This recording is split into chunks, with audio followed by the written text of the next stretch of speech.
श्री गणेशाय नमः। अथ श्री लक्ष्मीनारायण अष्टोत्तर शतनाम स्तोत्र। श्रीर्विष्णुः कमलाशारंगी लक्ष्मीर्वैकुण्ठनायकः पद्मालया चतुर्बाहुः क्षीराब्धितनयाच्युतः इंदिरा पुण्डरीकाक्षो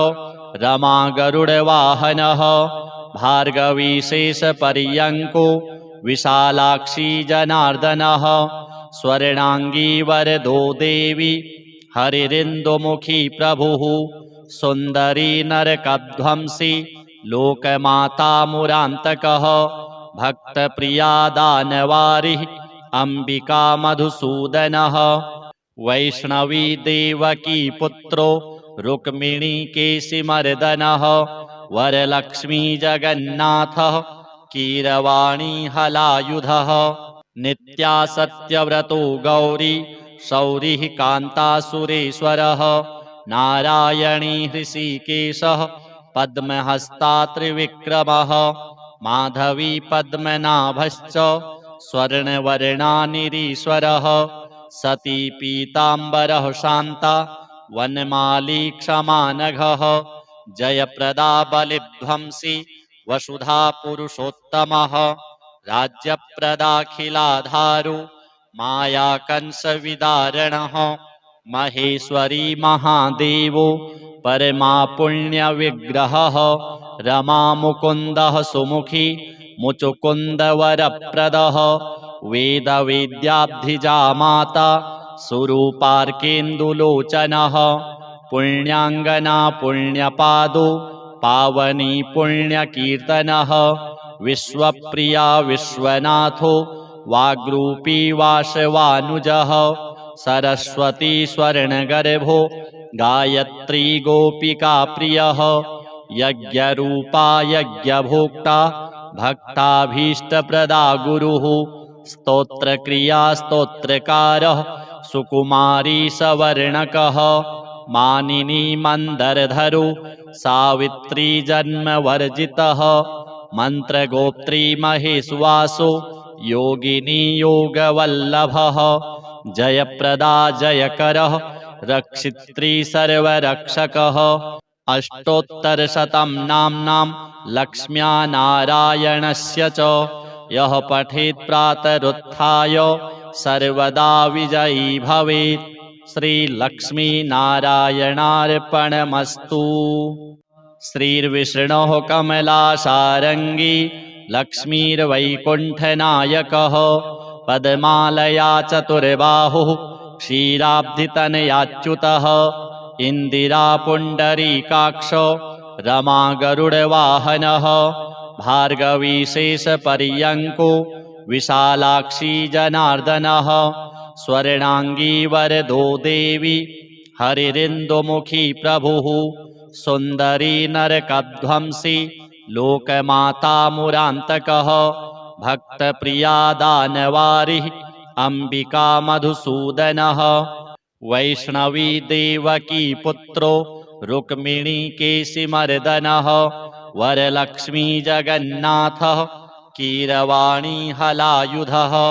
नित्या सत्यव्रतो गौरी शौरिः कान्तासुरेश्वरः नारायणी हृषिकेशः पद्महस्ता त्रिविक्रमः माधवी पद्मनाभश्च स्वर्णवर्णानिरीश्वरः सती पीताम्बरः शान्ता वनमाली क्षमानघः जयप्रदा बलिध्वंसी वसुधा पुरुषोत्तमः राज्यप्रदाखिलाधारो माया कंसविदारणः महेश्वरी महादेवो परमा पुण्यविग्रहः रमा मुकुन्दः सुमुखी मुचुकुन्दवरप्रदः वेदवेद्याब्धिजा माता सुरूपार्केन्दुलोचनः पुण्याङ्गना पुण्यपादो पावनी पुण्यकीर्तनः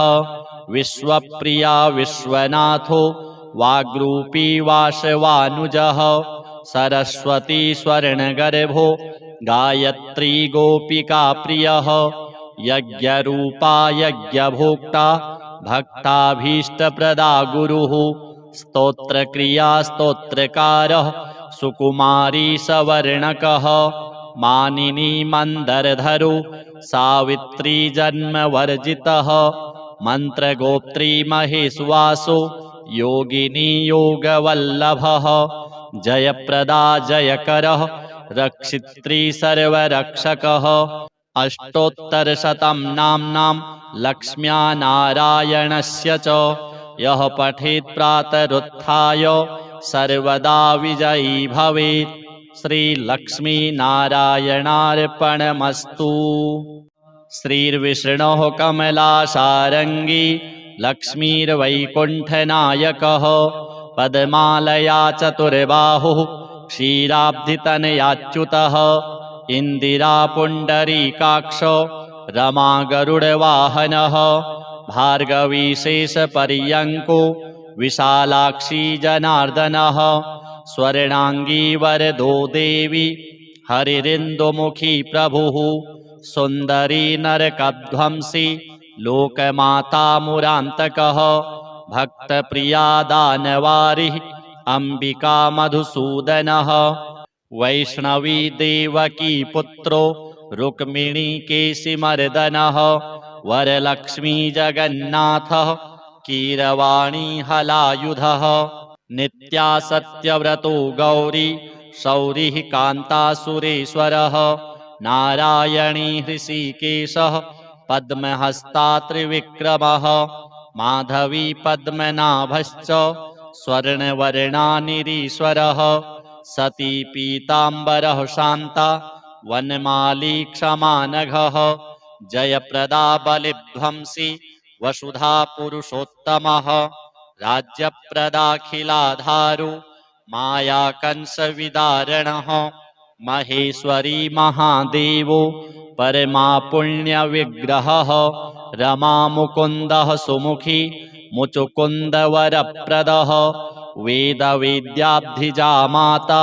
सुरूपार्केन्दुलोचनः पुण्याङ्गना पुण्यपादो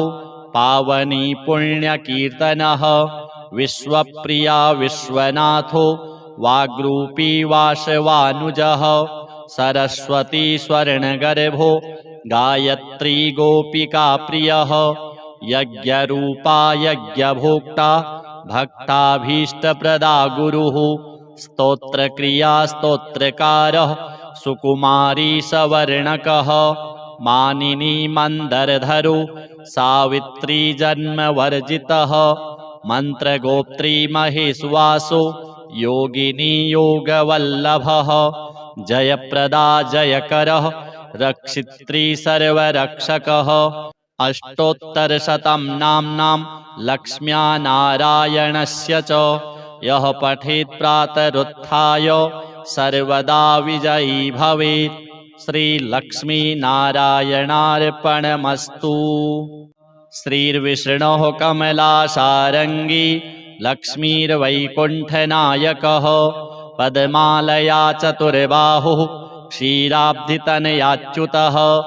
इन्दिरा पुण्डरीकाक्षो रमा गरुडवाहनः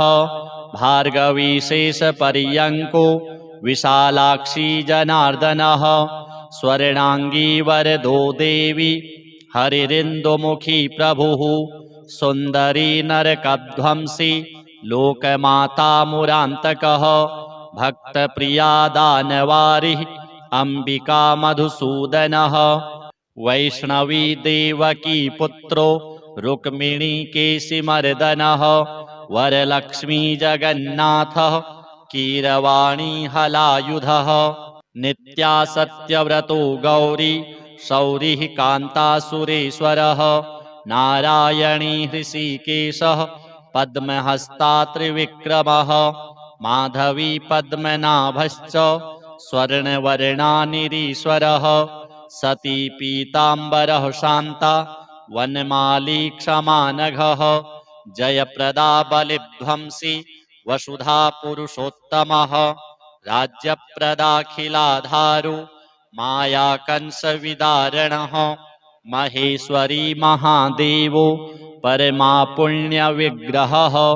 रमा मुकुन्दः सुमुखी मुचुकुन्दवरप्रदः वेदवेद्याब्धिजा माता सुरूपार्केन्दुलोचनः पुण्याङ्गना पुण्यपादो पावनी पुण्यकीर्तनः विश्वप्रिया विश्वनाथो वाग्रूपी वासवानुजः सरस्वती स्वर्णगर्भो गायत्री गोपिका प्रियः यज्ञरूपा यज्ञभोक्ता भक्ताभीष्टप्रदा गुरुः स्तोत्रक्रिया स्तोत्रकारः सुकुमारी सवर्णकः मानिनी मन्दरधरो सावित्री जन्मवर्जितः मन्त्रगोत्री महेश्वासो योगिनी योगवल्लभः जयप्रदा जयकरः रक्षित्री सर्वरक्षकः अष्टोत्तरशतं नाम्नां लक्ष्म्या नारायणस्य च यः पठेत् प्रातरुत्थाय सर्वदा विजयी भवेत्। श्रीलक्ष्मीनारायणार्पणमस्तु। श्रीर्विष्णोः कमलासारङ्गी लक्ष्मीर्वैकुण्ठनायकः पद्मालया चतुर्बाहुः क्षीराब्धितनयाच्युतः इन्दिरा पुण्डरीकाक्षो रमा गरुडवाहनः भार्गवी शेषपर्यङ्को विशालाक्षी जनार्दनः स्वर्णाङ्गी वरदो देवी हरिरिन्दुमुखी प्रभुः सुन्दरी नरकध्वंसी लोकमाता मुरान्तकः भक्तप्रिया दानवारिः अम्बिका मधुसूदनः वैष्णवी देवकी पुत्रो रुक्मिणीकेशिमर्दनः वरलक्ष्मी जगन्नाथः कीरवाणी हलायुधः नित्या सत्यव्रतो गौरी शौरिः कान्तासुरेश्वरः नारायणी हृषीकेशः पद्महस्ता त्रिविक्रमः माधवी पद्मनाभश्च स्वर्णवर्णानिरीश्वरः सती पीताम्बरः शान्ता वनमाली क्षमानघः जयप्रदा बलिध्वंसी वसुधा पुरुषोत्तमः राज्यप्रदाखिलाधारो मायाकंसविदारणः महेश्वरी महादेवो परमा पुण्यविग्रहः रमा मुकुन्दः सुमुखी मुचुकुन्दवरप्रदः वेदवेद्याब्धिजा माता सुरूपार्केन्दुलोचनः पुण्याङ्गना पुण्यपादो पावनी पुण्यकीर्तनः विश्वप्रिया विश्वनाथो वाग्रूपी वासवानुजः सरस्वती स्वर्णगर्भो गायत्री गोपिका प्रियः यज्ञरूपा यज्ञभोक्ता भक्ताभीष्टप्रदा गुरुः स्तोत्रक्रिया स्तोत्रकारः सुकुमारी सवर्णकः मानिनी मन्दरधरो सावित्री जन्मवर्जितः मन्त्रगोत्री महेश्वासो योगिनी योगवल्लभः जयप्रदा जयकरः रक्षित्री सर्वरक्षकः अष्टोत्तरशतं नाम्नां लक्ष्म्या नारायणस्य च यः पठेत् प्रातरुत्थाय सर्वदा विजयी भवेत्। श्रीलक्ष्मीनारायणार्पणमस्तु। श्रीर्विष्णोः कमलासारङ्गी लक्ष्मीर्वैकुण्ठनायकः पद्मालया चतुर्बाहुः क्षीराब्धितनयाच्युतः इन्दिरा पुण्डरीकाक्षो रमा गरुडवाहनः भार्गवी शेषपर्यङ्को विशालाक्षी जनार्दनः स्वर्णाङ्गी वरदो देवी हरिरिन्दुमुखी प्रभुः सुन्दरी नरकध्वंसी लोकमाता मुरान्तकः भक्तप्रिया दानवारिः अम्बिका मधुसूदनः वैष्णवी देवकी पुत्रो रुक्मिणीकेशिमर्दनः वरलक्ष्मी जगन्नाथः कीरवाणी हलायुधः नित्या सत्यव्रतो गौरी शौरिः कान्तासुरेश्वरः नारायणी हृषीकेशः पद्महस्ता त्रिविक्रमः माधवी पद्मनाभश्च स्वर्णवर्णानिरीश्वरः सती पीताम्बरः शान्ता वनमाली क्षमानघः जयप्रदा बलिध्वंसी वसुधा पुरुषोत्तमः राज्यप्रदाखिलाधारु मायाकंसविदारणः महेश्वरी महादेवो परमा पुण्यविग्रहः रमामुकुन्दः सुमुखी मुचुकुन्दवरप्रदः वेदवेद्याब्धिजा माता सुरूपार्केन्दुलोचनः पुण्याङ्गना पुण्यपादो पावनी पुण्यकीर्तनः विश्वप्रिया विश्वनाथो वाग्रूपी वासवानुजः सरस्वती स्वर्णगर्भो गायत्री गोपिकाप्रियः यज्ञरूपा यज्ञभोक्ता भक्ताभीष्टप्रदा गुरुः स्तोत्रक्रिया स्तोत्रकारः सुकुमारी सवर्णकः मानिनी मन्दरधरो सावित्री जन्मवर्जितः मन्त्रगोत्री महेश्वासो योगिनी योगवल्लभः जयप्रदा जयकरः रक्षित्री सर्वरक्षकः अष्टोत्तरशतं नाम्नां लक्ष्म्या नारायणस्य च यः पठेत् प्रातरुत्थाय सर्वदा विजयी भवेत्। श्रीलक्ष्मीनारायणार्पणमस्तु। श्रीर्विष्णोः कमलासारङ्गी लक्ष्मीर्वैकुण्ठनायकः पद्मालया चतुर्बाहुः क्षीराब्धितनयाच्युतः इन्दिरापुण्डरीकाक्षो रमा गरुडवाहनः भार्गवीशेषपर्यङ्को विशालाक्षी जनार्दनः स्वर्णाङ्गी वरदो देवी हरिरिन्दुमुखी प्रभुः सुन्दरी नरकध्वंसी लोकमाता मुरान्तकः भक्तप्रिया दानवारिः अम्बिका मधुसूदनः वैष्णवी देवकी पुत्रो रुक्मिणी केशिमर्दनः वरलक्ष्मी जगन्नाथः कीरवाणी हलायुधः नित्या सत्यव्रतो गौरी शौरिः कान्तासुरेश्वरः नारायणी हृषीकेशः पद्महस्ता त्रिविक्रमः माधवी पद्मनाभश्च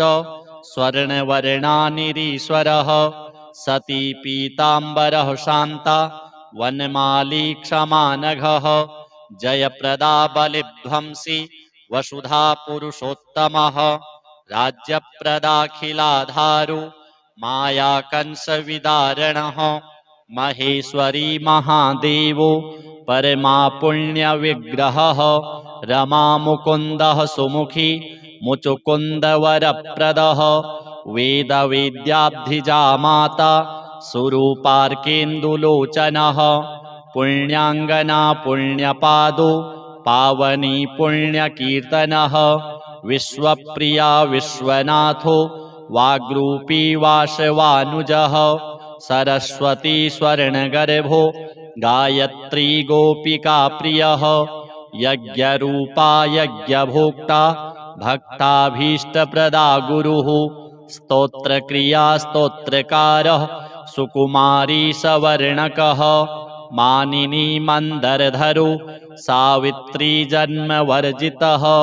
मन्त्रगोत्री महेश्वासो योगिनी योगवल्लभः जयप्रदा जयकरः रक्षित्री सर्वरक्षकः अष्टोत्तरशतं नाम्नां लक्ष्म्या नारायणस्य च यः पठेत् प्रातरुत्थाय सर्वदा विजयी भवेत्। श्रीलक्ष्मीनारायणार्पणमस्तु। श्रीर्विष्णोः कमलासारङ्गी लक्ष्मीर्वैकुण्ठनायकः पद्मालया चतुर्बाहुः क्षीराब्धितनयाच्युतः इन्दिरापुण्डरीकाक्षो रमा गरुडवाहनः भार्गवीशेषपर्यङ्को विशालाक्षी जनार्दनः स्वर्णांगी वरदो देवी हरिरिन्दुमुखी प्रभुः सुन्दरी नरकध्वंसी लोकमाता मुरान्तकः भक्तप्रिया दानवारिः अम्बिका मधुसूदनः वैष्णवी देवकी पुत्रो रुक्मिणी केशिमर्दनः वरलक्ष्मी जगन्नाथः कीरवाणी हलायुधः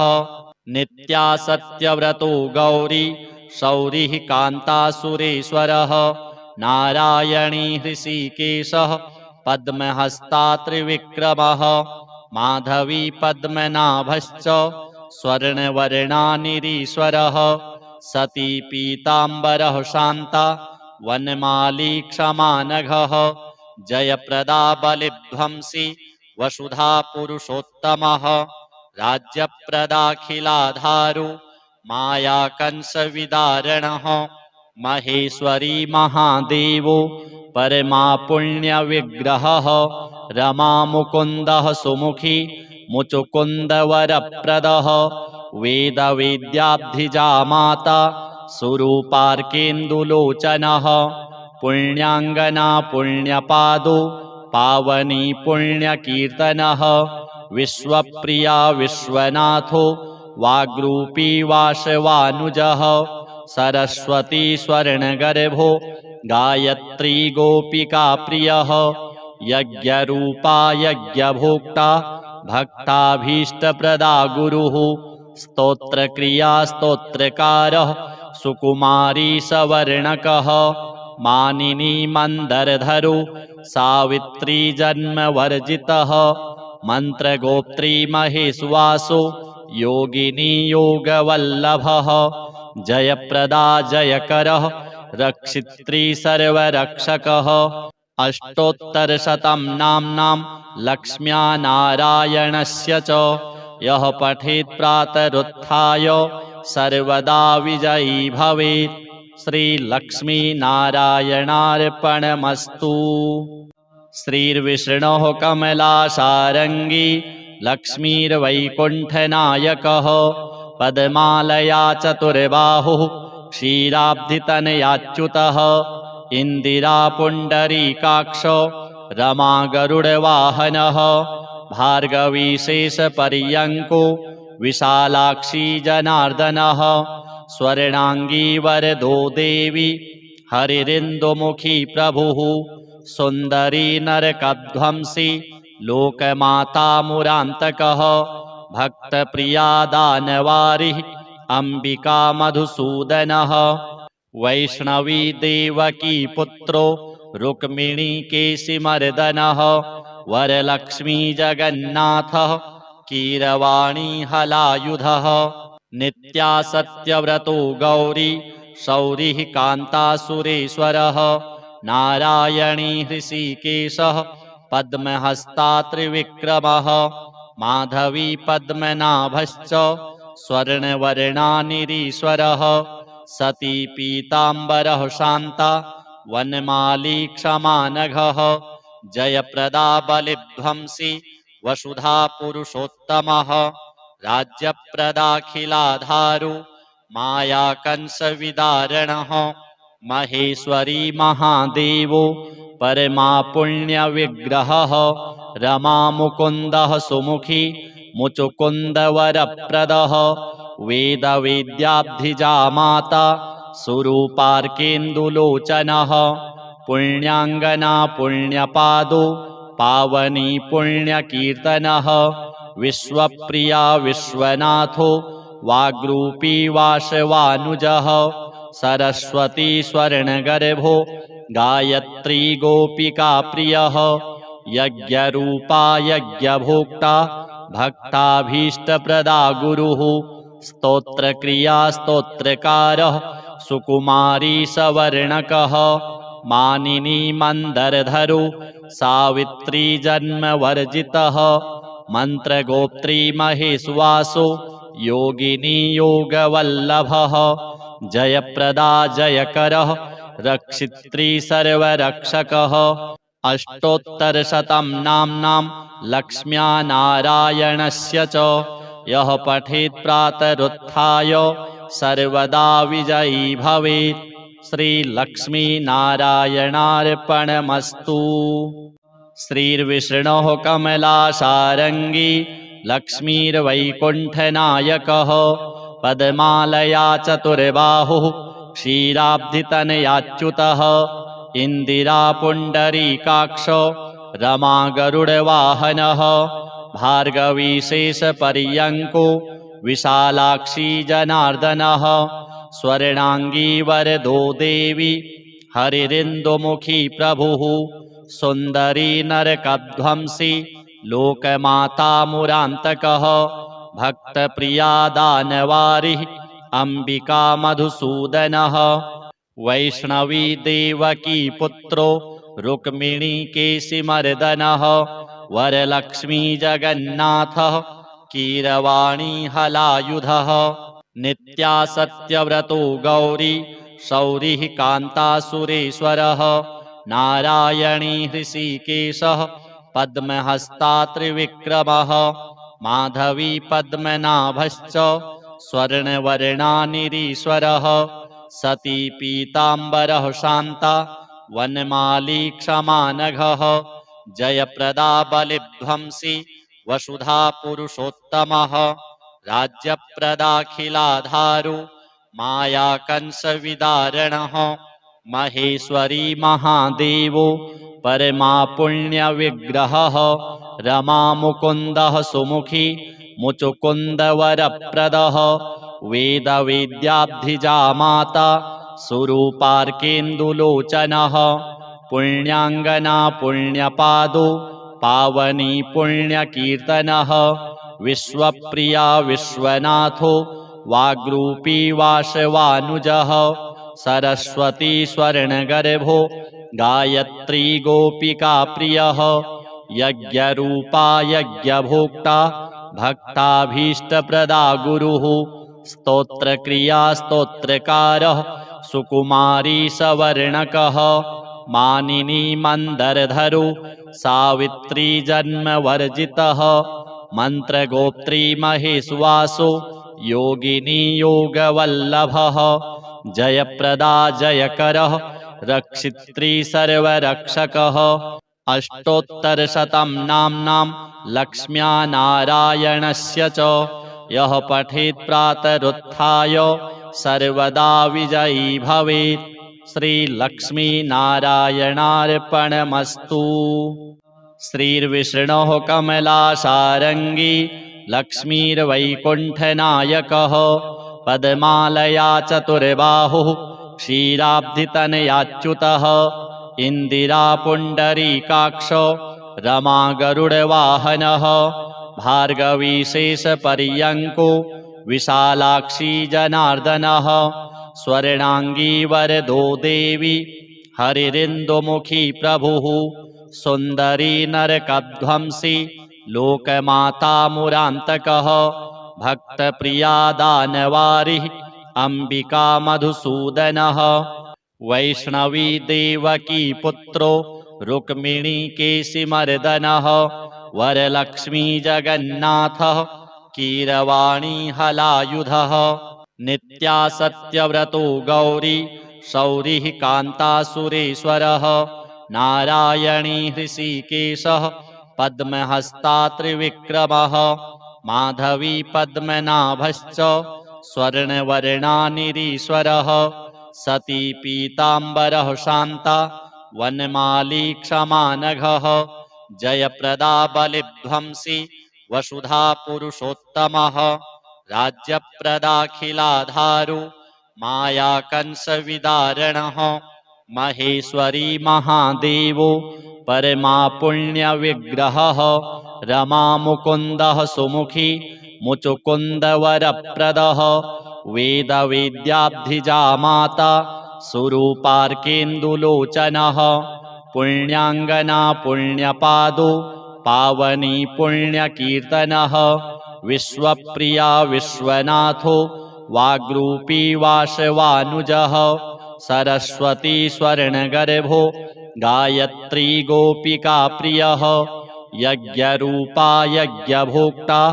भक्ताभीष्टप्रदा गुरुः स्तोत्रक्रिया स्तोत्रकारः सुकुमारी सवर्णकः मानिनी मन्दरधरो सावित्री जन्मवर्जितः मन्त्रगोत्री महेश्वासो योगिनी योगवल्लभः जयप्रदा जयकरः रक्षित्री सर्वरक्षकः अष्टोत्तरशतं नाम्नां लक्ष्म्या नारायणस्य च यः पठेत् प्रातरुत्थाय सर्वदा विजयी भवेत्। श्रीलक्ष्मीनारायणार्पणमस्तु।